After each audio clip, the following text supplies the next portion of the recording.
कबीर साहब गुरु ग्रंथ साहब में अंग नंबर 340 में समझा रहे हैं, 52 अक्षर लोक त्रय सब कुछ इन्हीं माही, और ये आखर खिर जाएंगे वो आखर इनमें नहीं।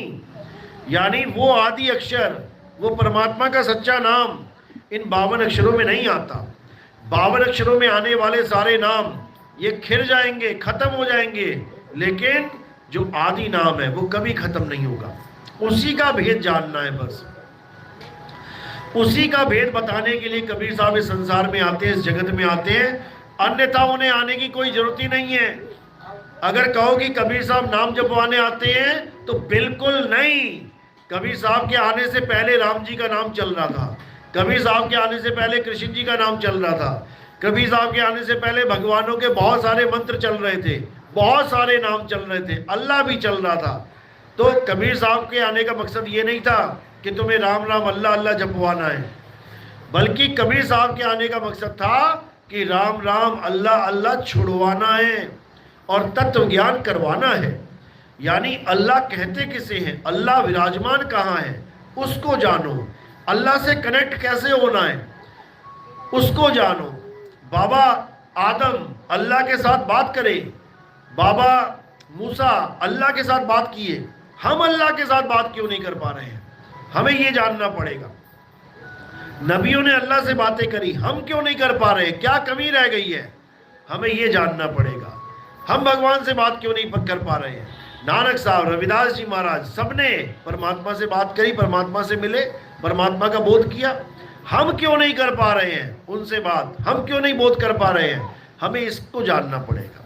ये तत्व ज्ञान है। परमात्मा क्या है, परम आत्मा, यानी एक है जीवात्मा और एक है परम आत्मा।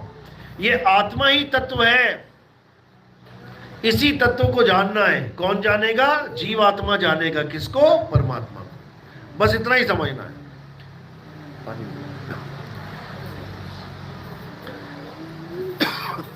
अगर इतना जान लिया तो कल्याण होगा, इसमें कोई शक नहीं है। उसके बाद कुछ भी, किसी भी चीज की आपको जरूरत नहीं पड़ेगी।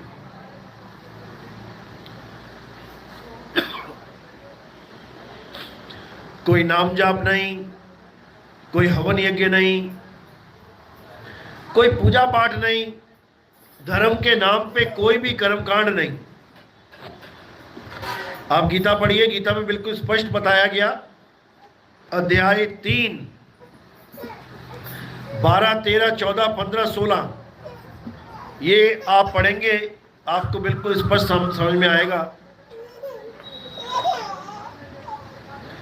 अध्याय 3 में 12, 13, 14, 15, 16 जब आप ये श्लोक पढ़ेंगे, इसमें क्या बताया गया है कि कैसे कैसे हमने पूजा पाठ करनी है, कैसे हमने देवताओं को प्रसन्न करना है, कैसे हमने बचे हुए अन्न को, जो हम यज्ञ में बचा हुआ अन्न है उसको कैसे प्रसाद रूप में ग्रहण करना है, ये सब बता रखा है।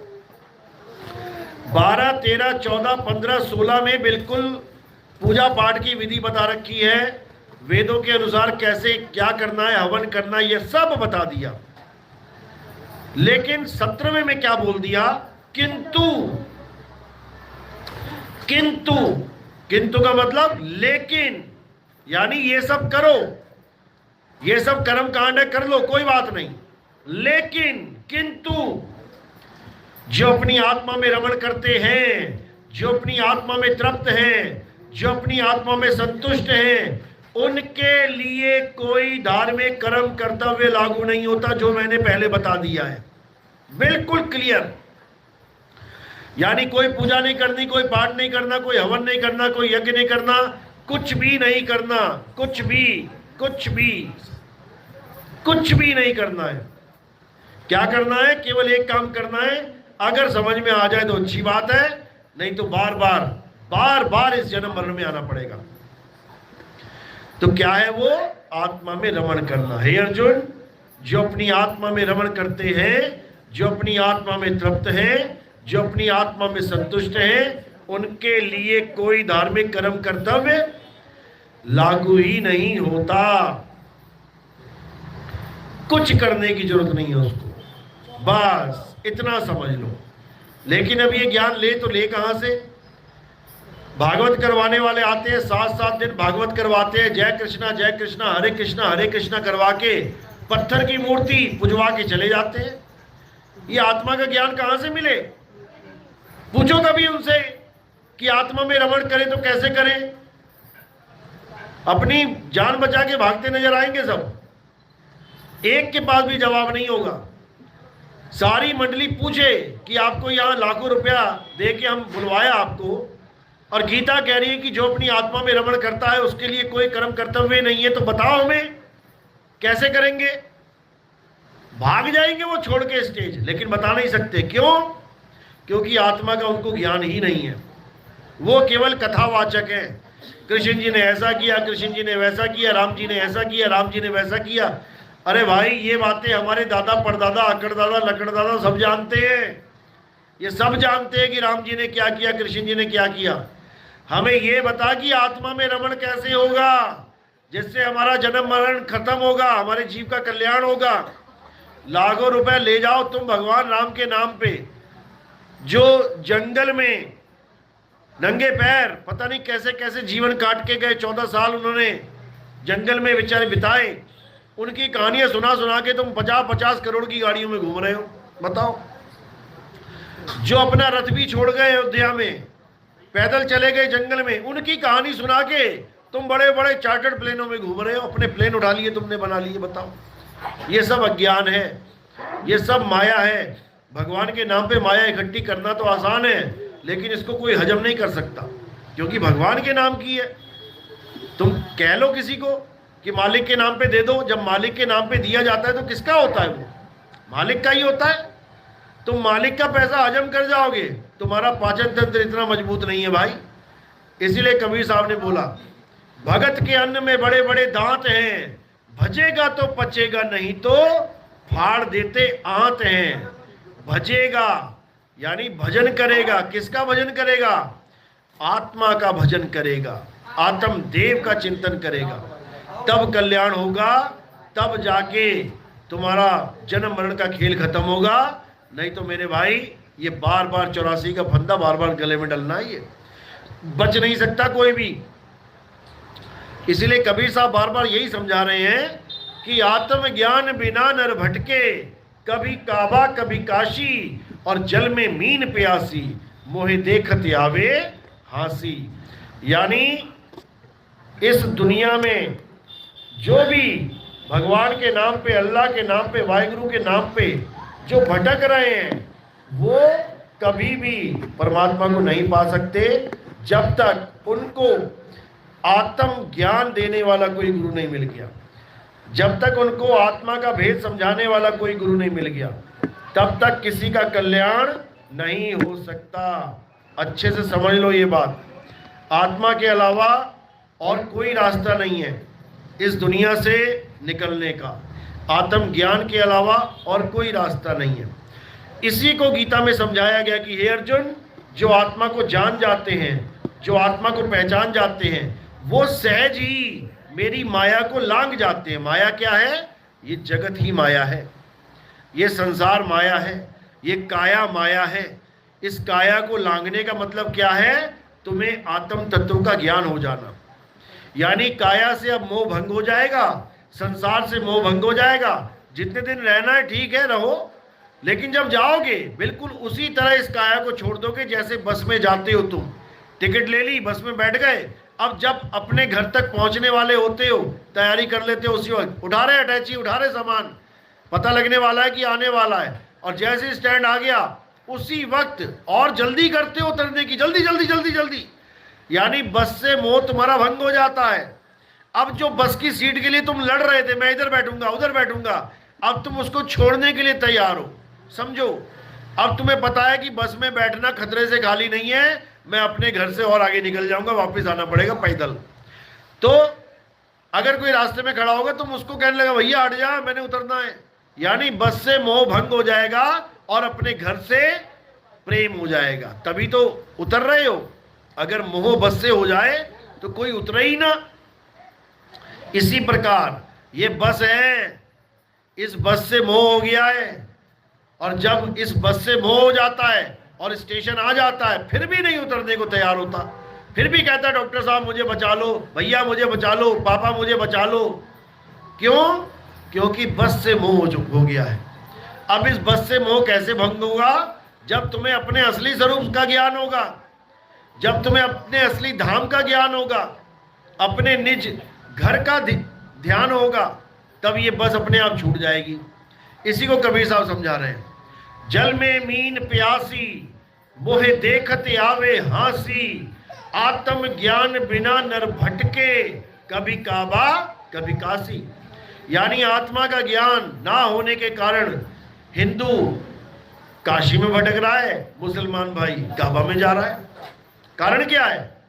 उस परमात्मा को ढूंढने के लिए जो उसके घट में विराजमान है, जो उसके दिल में बैठा है, जो उसके हृदय में बैठा है, जो उसकी आत्मा में रमण कर रहा है, उसको ढूंढने के लिए बाहर जाना पड़ रहा है। इसीलिए हादसे हो रहे हैं। बसें जा रही हैं भर भर के, वैष्णो देवी की यात्रा, उसकी यात्रा, उसकी, और रास्ते में पलट जाते हैं, सारे लोग मर गए। घर वाले सोच रहे हैं कि बड़ा पुण्य कमा के वापस आएंगे, ले जी खेल ही खत्म हो गया। कितना कुछ हो रहा है, फिर भी अकल नहीं आ रही है। महाकुंभ जैसा इतना बड़ा पर्व हुआ, 144 साल बाद कहते आता है, कह रहे कि सारे देवी देवता सारे वहीं विराजमान है, फिर भी उस हादसे को नहीं रोक पाए। कितने लोग बेचारे भगदड़ में मच गए, मर गए। क्या करें, कहाँ जाएं, किसको बोलें? जब भगवान के घर में ही सेव नहीं है तो और कहाँ सेव रहेंगे? किसी को नहीं समझ में आ रहा कि हो क्या रहा है। ये जो चल रहा है माँ सारा खेल, ये काल भगवान का खेल चल रहा है। ये सारा मामला काल भगवान का चल रहा है। ये जन्म मरण का खेल काल भगवान का चल रहा है, और ये चलता ही रहेगा। ये अनंत समय तक चलता रहेगा। कोई सोचे कि ये दुनिया बननी बंद हो जाएगी, या प्रलय महाप्रलय आ जाएगी, चारों युग बीत जाएंगे तो दुनिया खत्म हो जाएगी, ये उसकी मूर्खता है। पता नहीं कितनी बार ये चारों युग बदल गए, पता नहीं कितनी बार जन्मों जन्म युगों युग पलट गए, पता नहीं कितनी बार प्रलय महाप्रलय आ गई, लेकिन ये सृष्टि फिर उपज जाती है। क्योंकि कहाँ जाए ये पांच तत्व? यही रहेंगे। कहाँ जाएंगे ये पांचों तत्व? इंसान मर जाएंगे, कुत्ते बिल्ली हाथी घोड़ा मर जाएगा, सारे शरीर मर जाएंगे, लेकिन जाएंगे कहीं? कहाँ? यही रहेंगे सूक्ष्म शरीरों में। उसके बाद फिर से स्थूल धारण कर लेंगे।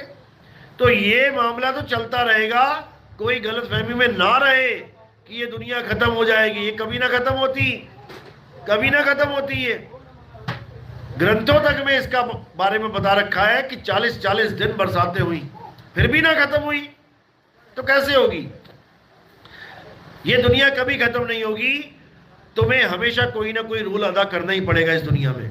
हाँ, एक ऑप्शन है कि तुम ही निकल जाओ यहां से, ये ना खत्म होने वाली, तुम ही निकल जाओ यहां से, तब समझो कि बच सकते हो। तो कैसे बचेंगे इस कालजाल से, कैसे निकलेंगे? अपने निज घर को जान के। ये हमारा घर नहीं है जहां बैठे हैं। यहां तो पता नहीं अभी भूकंप आ जाए, अभी भगदड़ मच जाए, अभी क्या हो जाए, कौन सा जलजला आ जाए, कुछ नहीं पता। ये मृत्यु लोक है, यहाँ कुछ भी हो सकता है। यहाँ बैठे बैठे बिजली गिर जाती है आसमान से, मारे जाते हैं लोग। कोई गारंटी नहीं है, कोई भरोसा नहीं है। इसी को काल का लोक कहते हैं। साहिब समझा रहे हैं, 3 लोक एक जेल है, और बाप पुण्य 2 जाल, सारा जग भोजन बना, खाने वाला काल। यानी तीनों लोक में हाहाकार मची हुई है। तीनों लोक में काल का खेल चल रहा है। तीनों लोक में ऐसी दुर्गति हो चुकी है इस जीव की कि बेचारा जाए तो कहां जाए। सुबह घर से निकलता है तो शाम को घर वापस पहुंच जाए, कोई गारंटी नहीं है। एक आदमी कमाने वाला, 5 लोग खाने वाले। भगवान को इतना तरस भी नहीं आता कि ये अकेला मर जाएगा तो इसके घर परिवार का क्या होगा। इसके घर परिवार को कौन संभालेगा? बूढ़ी माँ है, अंधी माँ है, बाप बेचारा बीमार है, लड़कियां जवान है, शादी होने वाली है, एक्सीडेंट हो जाएगा, मर जाएगा। किसी भगवान को कोई लेना देना नहीं है, बल्कि सारी उम्र पूजा पाठ करते रहे भगवानों का। हमारे घर में सब सुख शांति रहे। क्या सुख शांति मिली? मर गया अकेला बाप कमाने वाला। अब आगे सारे रास्ते पे, सड़क पे आ गए, भीख मांग रहे। किसी की चिंता नहीं है इस भगवान को जो 3 लोक का मालिक बना बैठा है। ये काल निरंजन है भाई, ये काल निरंजन है, ये किसी को नहीं बख्शता। जैसे एक किसान जब फसल बोता है तो सारे खेत में बो देता है, लेकिन जब कटाई करता है तो पूरे खेत की करता है, एक भी डाली नहीं छोड़ता, एक भी दाना नहीं छोड़ता। अगर 100 गाजर उगाई है 100 की 100 उखाड़ के लेके जाता है, अगर 100 गोभी उगाई है तो 100 की 100 गोभी उखाड़ के लेके जाता है, पूरा खेत साफ करके लेके जाता है। तो इसी प्रकार काल भगवान ने जितने भी जीवों को यहाँ पैदा किया है, यानी शरीरों में डाला है, सबकी मौत निश्चित कर रखी है उसने, सबने मरना है। एक भी ऐसा नहीं है जो कहे कि मैं अमर हूं, एक भी नहीं है। एक भी कह दे, अरे ब्रह्मा विष्णु महेश ही कह दे कि हम अमर है, दिखा दो कहां लिखा है ब्रह्मा विष्णु महेश अमर है। कोई अमर नहीं है, बल्कि इनकी तो आयु सीमा भी लिख रखी है, गीता में दर्ज है इनकी सीमा। कितने युग, कितने चतुर्युग ब्रह्मा जी रहते हैं, कितने विष्णु जी रहते हैं, सारा लिख रखा है। तो इनकी भी आयु सीमा है, ये भी अमर नहीं है। देवी देवताओं से जिन राक्षसों ने वरदान मांगे वो भी अमर नहीं है, और जिनसे मांग रहे वो भी अमर नहीं है। शंकर जी से, ब्रह्मा जी से, विष्णु जी से राक्षसों ने वरदान मांगा कि हमें अमर कर दो। उन्होंने कहा अमर तो हम नहीं है यहाँ दुनिया में, तुम्हें कहां से अमर कर दे। यानी इस दुनिया में कोई अमर नहीं है। जिसने भी शरीर धारण किया है, शरीर का नाश होना ही होना है। हाँ, उसे अलग अलग तरीकों से बोल देते हैं, कई में उसको वध कह देते हैं, कई में उसको शांत करना कह देते हैं कि शरीर शांत हो गया, या कई जगह उसको समाधि कह देते हैं, जल समाधि ले ली। मौत तो निश्चित है शरीर की, नाम बदल जाते हैं। जैसे पैसे देने को कई बार कहते हैं ये गिफ्ट है, ये तुम्हारे लिए इनाम है, कई जगह कहते हैं ये रिश्वत है, कई जगह कहते हैं ये खैरात है, कई जगह कहते हैं ये कुछ है। यानी पैसा वही चल रहा है, लेकिन उसके नाम अलग अलग हो जाते हैं। इसी प्रकार मौत तो सबको आनी है, लेकिन उस मौत के कई प्रकार के नाम रख दिए गए हैं। कई जगह बोल दिया जाता है कि इसका वध हो गया, कई जगह कह देते हैं इसके प्राणों की आहुति हो गई, कई जगह कह देते हैं इसके शरीर को शांत कर दिया गया, कई जगह कह देते हैं इन्होंने शरीर त्याग दिया। यानी कोई ना कोई शब्द मौत की तरफ ही इशारा करेगा। यानी सबकी मृत्यु आनी है, सबकी, एक भी नहीं है ऐसा। लेकिन कबीर साहब समझा रहे हैं कि मौत शरीर की होनी है, तुम्हारी नहीं होनी है। शरीर मरेगा, तुम नहीं मरोगे। इसलिए क्या करना है, इससे पहले कि शरीर मरे तुम्हें अपने आप को जान लेना है। इससे पहले कि शरीर का अंत हो, तुम्हें अपना अनंत स्वरूप प्राप्त कर लेना है। वो क्या है, आत्म स्वरूप। जब तुम आत्म स्वरूप को जानोगे, जब तुम आत्म स्वरूप को पहचान लोगे, उसका अनुभव कर लोगे, तब तुम जान पाओगे कि तुम आखिर हो कौन। इतने सालों से जो तुम वाणियां पढ़ते आ रहे हो,